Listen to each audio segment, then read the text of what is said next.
ቅድም የጠፋውን ልጅ ሳስተምር ምን አይልሽ? የትኛው ክፍል ገረመሽ? ምንም አይነት ሁኔታ ውስጥ ብትሆኑ እግዚአብሔር ይወዳችኋል ያልከው ነገር የለም። እንዳፉ እንደተናገረው ያደርጋል ጌታዬ። ለእንደዚች ላለች ለተጨነቀች ተስፋ ላጣች መሄጃ ለቸገራት ይህን ድግስ ደግሶታል። አምላኬ አመሰግናለሁ። ይህን እድል ስለሰጠኝ አመሰግናለሁ።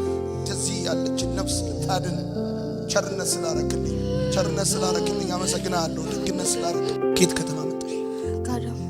ከአዳማ። ከማን ጋር መጣሽ? ብቻዬን። እንዴት መጣሽ? በቃ እንደዚሁ ተመስግቤ ነበር። ትማሪያለሽ? ትሰሪያለሽ? ምን እያረግሽ ነው? እንደዚሁ እያዛኩኝ ነው። እያዛክሽ? እናትሽ አለች? አለች፣ ግን አብሬያት አይደለሁም። አባትሽስ? አባቴም አለ። አብራችሁ ነው የምትኖሩት? አንቺ የት ነው የምትኖሪው? እኔ እዛው ናዝሬት ነው የምኖረው። ከማን ጋር ነው?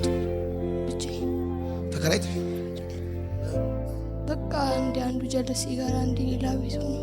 ከአንዱ ቤት አንዱ ቤት እየሄድሽ ትምህርት አቆምሽ? ለምን? አስጠላኝ ከሆነ ሰዓት በኋላ። እዚህ ጋር አሁን እንዴት እንደመጣሽ ታውቂያለሽ? ይጸለይላችሁ ምናምን ስትል ቅድም የሆነች ልጅ አግኝቼ ነበርና ይጸለይላችሁ ሲል ለምን አንሄድም ምናምን ብላኝ ነበር። አንቺ ሂጂ ምናምን ነገር ብያት ከዛ ከተቀመጥኩኝ በኋላ በቃ የሆነ ነገር ሂጂ አለኝ። እዚህ ጋር እንደመጣሁ ነው የማስታውሰው። እዚህ ጋር ከመጣሽ በኋላ ቀሪውን ነገር አታስታውሽ? ታውቂሻለሽ? ሌላ ልብስ የለሽ? ጊዜያችሁ ሲደርስ እኮ አታልፉም። በቃ ጸጉርሽን ስታይሉን ራስ ወድጄዋለሁ። በጣም ነው የሚያምረው። እኔ ልብስ ገዛልሻለሁ፣ ጫማ ገዛልሻለሁ፣ ጸጉርሽን አሰራሻለሁ። ከእናቴ ጋር ታስታርቀኛለህ? ከእናትሽ ጋር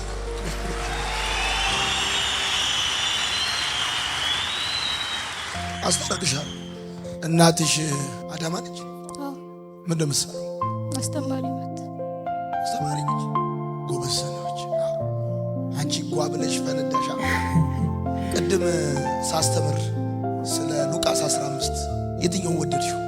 የጠፋው ልጅ ያውን ያደል በጣም የምወደው ክፍል የጠፋው ልጅ በጣም ከምላችሁ በላይ አይ ቲንክ በተለይ ወጣቶች የብዙዎቻችሁ የህይወት ታሪክ ይመስለኛል እና ያንን ክፍል በጣም ነው የምወደው። እኔ አዘንጥሻለሁ። የእናትሽን ስልክ ታውቂዋለሽ?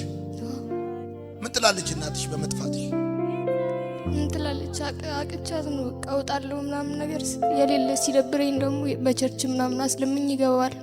እዛ አልቆይም ደግሞ እወጣለሁ። 8 ወር 9 ወር ቆይቼ ሲከረፈኝ ይገባለሁ። በቃ እንደዚህ። ቅድም የጠፋውን ልጅ ሳስተምር ምን አይልሽ? የትኛው ክፍል ገረመሽ? ምንም አይነት ሁኔታ ውስጥ ብትሆኑ እግዚአብሔር ይወዳችኋል ያልከው ነገር የለም። ዋው! በምንም አይነት ሁኔታ ውስጥ ብትሆኑ እግዚአብሔር ይወዳችኋል። ይወደናል። ምንም አይነት ሁኔታ ውስጥ ሆኖ ይወደናል። ዮኒ ግን እውነት ትክክለኛ የኛ አባት ነው። ያ የጠፋው ሳንቲምስ ዋጋው ግን አልቀነሰም? አቧራ ውስጥ ቆሻሻ ውስጥ የሚገባ ያልኩት እሱን ተመችቶ ያሉን ትምህርት ተመችቶኛል። የጠፋው ልጅ ስትል በቃ እኔ ራሴ ነበርኩኝ የጠፋው ልጅ። በጣም እየተከታተልሽ ነበር። እዛ ጋር ሄጄ ሳስተምር በጣም እያየሽ ነበር። ታስታውሻለሽ? በጣም የሆነ ወልፍ ተቸግሬ የለም እዛ ፋርማሲ ሄጄ ምናምን ነገር አናግሪያት ምናምን ነው የመጡትኝ። ሲዘመር ምናምን በጣም አቅቶኝ ነበር እኮ ልክ አንተ ማስተማር ስትጀምር ደግሞ ቆፍጠንጠን ነው አላልኩኝ? ቆፍጠን አልሽ እንጂ እንትኑ ጭሱ አስቸግሮሽ ነው? የለ ወልፍ እያስቸገረኝ ነበር። አሁን ይሄዷል። እሺ አንደኛ ነው ከማዘራዋ ጋር ትታረቂያለሽ። ደውልላታለሁ። ካሁን በኋላ ግን አትወጪም። መጽሐፍ ቅዱስ ትማሪያለሽ።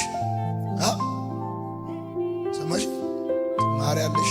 በጣም አንደኛ ልጅ ከሆንሽ 1 ወር ትማሪያለሽ። አንደኛ ልጅ ከሆንሽ ስራ በምርጥ ደሞዝ ይመቻችልሻል። ወደኋላ መመለስ ነው። ኧረ ጌታ እንደው ዘመንን ይባርክ ዮኒ። የእውነት ብዙ ወጣቶች በዮኒ ምክንያት እረፍት ውስጥ ገብተዋል። ጌታ እውነት ለዚህ ነገር ስላዘጋጀ ይህንን እድል ስለሰጠ እናመሰግነዋለን። ወድሻለሁ። እኛም እንወዳችኋለን። ዮናታን አክሊሉ እባላለሁ። እንዴት ነህ ዮኒ? ደህና ነሽ? እግዚአብሔር ይመስገን። አዳማ ነው የምትኖሪው አይደል? አዎ። ልጅ አለሽ ኤፍራታ የምትባል? አዎ ዮኒ። አስቸገረችሻ? በጣም አሁን እኔ ጋር መታ ትላንትና የጸለይኩላት ነበረ። ብዙ ጊዜ ለምኜ ታርቂያት አውቃለሁ፣ ግን ተመልሼ ደግሞ ወጥቼ አስቸግራታለሁ አለች። ከምነግርህ በላይ እግዚአብሔር መቼም በልጅ አይፈትንና በጣም የተፈተንኩት በእውነት። አስተማሪ ነች እናቴ። እውነቷን ነው። ተሰቃየሁ። ብቻ አንገቴ ደፋው። ፖሊስ እየቀረስኩ ነገር ግን የኔ ልጅ እንደዚህ ስትሆን በጣም ነው የማዝነው። የልጅነትሽ ልጅሽ ነች መሰለኝ። አዎ የመጀመሪያ ልጅ ነች፣ እኩያዬ ነች። ግን በቃ ተንገበገብኩ። እግዚአብሔር አየኝ ዛሬ። አሜን። እዚህ እንደመጣች ታውቂ ነበረ? አላውቅም። እኔ ሄድኩኝ ስትለኝ ውሸቷን መሰለኝ እና እንግዲህ እኔ በእኔ በኩል ጨርሻለሁ። እግዚአብሔር አያልቅበትም። ለእሷ ሰጥቻለሁ፣ ጸልዬላታለሁ። አሁን አሪፍ ትሆናለች። እዛ ደግሞ አሁን አዘንጣታለሁ። ጌታ ደግነት ያደርግላታል። ወድሻለሁ። አንቺ ብቻ ምሕረት አድርጊላት። በሄድኩበት ሁሉ እግዚአብሔር አምላክ ይቅናሽ። ትልቅ ሰው እኔ ሁሌ ታውቂያለሽ መቼም የጥራት ጓደኛዬም እህቴም ነች። እንዳቀርባት ነው የምፈልገው። እሷ ግን እኔ ትሸሸኛለች። እግዚአብሔር አምላክ የበፊቱን አያሳይሽ። በቃ አዲስ ሰው። አሜን። እግዚአብሔር መልካም ነው። ቀጣዩን ነገር ደግሞ ከጌታ ጋር እናያለን። ዘመን ባረክ። እግዚአብሔር አምላክ አንተን ይባርክ። አሜን። አሜን። ልጆችህን ይባርክ። እግዚአብሔር አምላክ አሜን። አሜን። ባይዘዌ በብዙ ቻሌንጅ ውስጥ አልፋችሁ፣ በብዙ መከራ ውስጥ አልፋችሁ ጌታ ሲያገኛችሁ ያለው ክብር ያለው ሞገስ እንዲህ ሌላስ እንደዚህ አምሮብሽ ዘንጠሽ የመጣሽ በጣም ነው የምታምሩ። ጌታ አመሰግናለሁ። አልመሸም፣ ገና ጠዋት ነው። ብዙ ተስፋ አለሽ ወደፊት። ይኸውልሽ እችን ነገር ስሚኝ። ሰው መኪና ሲነዳ ወደ ኋላው የሚያየው በስፖኪዮ ነው፣ ወደፊት የሚያየው በትልቁ መስታወት ነው። ፊት ለፊቱ ትልቁ መስታወቱን አንስቶ ስፖኪዮ ያደርጋል አያደርግም?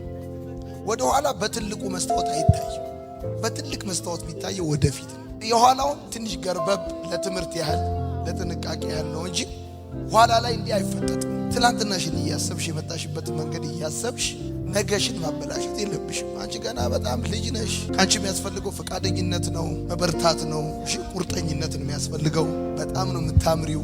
ኢትዮጵያዊ ቆንጆ ነሽ። አጨብጭቡላት። እሺ፣ በደንብ ራስሽን ጠብቂ። ሴት ልጅ ደግሞ ራሷን መጠበቅ አለባት። እንደምትወዷት ንገሯት። እንወድሻለን። ለምልሚ፣ ክፉ አይንካሽ፣ ትልቅ ሁኚ፣ ይከናወንልሽ፣ አሜን። ድመቅ፣ ያብረክርክ። አሜን። የሚያይሽ ሁሉ ይውደድሽ፣ አሜን። የሚሰማሽ ይቀበልሽ። አሜን። አግኝ አይወሰድብሽ። አሜን። እድሜ ሲጨምር ኃይልሽ ይጨምር። አሜን። ትላንት የመታሽ ደግሞ አይምታሽ፣ አሜን። ይከናወንልሽ። አሜን። የዛሬ ዓመት ክብርሽን፣ ስኬትሽን፣ የዛሬ 2 ዓመት 3 ዓመት ማዕረግሽን፣ አሜን። አሜን። ሳቅሽን፣ ሀብትሽን፣ ዘርሽን ለማየት ያብቃኝ። አሜን። አሜን። ጌታ ይመስገን። በብዙ ውጥረት ውስጥ፣ በብዙ ችግር ውስጥ፣ በብዙ መከራ ውስጥ፣ በብዙ እረፍት ማጣት ውስጥ፣ በብዙ ፈተና ውስጥ የምናልፍ ወጣቶች አለን። አልፈን ደግሞ ጌታ ረድቶን፣ ጌታ ባርኮን ከሁሉ ነገር ወጥተን ከጌታ ጋር ዘመናችን በደስታ እያሳለፍን ያለንም ወጣቶች አለን። ጌታ መልካም ነው፣ በሁሉ ነገር መልካም ነው። ለምን እንዲያደረግ ተብሎ አይባልም፣ ምክንያቱም እሱ ትክክል ነው። ትዝ ይላችኋል፣ ጌታን ጠየቁት፣ ማን ኃጢአት ቢሰራ ነው ይህ ሰው ከልጅነቱ ጀምሮ እውር ሆኖ የተፈጠረው ብለው ሲጠይቁት እናቱ ነች አባቱ ወይስ ማን ነው ብሎ ቢጠይቁት ጌታ እንዲህ ብሎ መለሰ፣ የእግዚአብሔር ክብር በሱ ይታይ ዘንድ እንዲህ ሆኖ ተፈጠረ አለና የእኛም ህይወት ግራ የሚገባው ወይም ደግሞ በብዙ ቻሌንጅ ውስጥ የሚያልፈው እግዚአብሔር ክብር ይታይበት ዘንድ ነው። በፊት የነበረው ማንነቴ በጣም የሚጸልይ በጣም ታታሪ ቸርች የሚያገለግል በጣም በብዙ የህይወት መንገድ ውስጥ ወይም ደግሞ ከጌታ ጋር ያለኝ ነገር በጣም ጥሩ ነበረ። የሆነ ነገር ለማድረግ ሳስብ ጌታ ምን ይላል ምን አይነት ሰው ነበሩ። ከሆነ ጊዜ በኋላ ግን በህይወቴ አስቤው የማላውቀው ህይወት ውስጥ ራሴን አገኘሁት። በህልሜ እንኳን አይደለም በእውኔ በህልሜ አስቤው የማላውቀው ኖረዋለሁ ብዬ አስቤው የማላውቀው ህይወት ውስጥ ራሴን አገኘሁት እና ጌታ ከዛ ውስጥ በምህረቱ ደግፎ አወጣኝ፣ አስተማረኝ፣ በብዙ ነገር አስተማረኝ። ምናልባት ከጌታ ጋር በፊት በነበረኝ ህይወት ስጸልይ ብርቱ ሆኜ እስካሁን ብኖር ኖሮ ምን የምል ይመስለኛል መሰላችሁ? ዛሬ ላይ ሆኜ ባስብ በጣም ብዙ ስለምጸልይ ነው፣ በጣም ብዙ ከጌታ ጋር ስላለው ነው ብዬ የሆነ በራሴ የመመካት አይነት ነገር ይኖረኛል ብዬ አስብ ነበር። ግን ወደ ህይወቴ የመጣው ፈተና፣ ወደ ህይወቴ የመጣው ቻሌንጅ ምን እንድላደረገ ይመስላችሁ? እኔ ምንም እንደማልችል፣ እኔ ምንም ነገር ማድረግ እንደማልችል ራሱ ከማልችልበት መውጣት ካቃተኝ ነገር ውስጥ እንዳወጣኝ እንዳቅ እቺን የስናፍጭ ያህል እቺን ያህል እንዴት ልንገራችሁ? እቺን ኢምንት በጣም ትንሽ የምትሉት በጣም ቀላል የምትሉት እንዲህ የምታነሷትን ያህል ነገር እኔ ማስተካከል እንደማልችል አሁን ገብቶኛል። ሁሉ ነገር ያለው በሱ እጅ እንደሆነ ገብቶኛል። ምናልባት በህይወቴ ያ ቻሌንጅ ባይፈጠር ኖሮ እመካ ይሆን ነበር። ብዙ ስለምጸልይ ነው እስካሁን ጤነኛ የሆንኩት።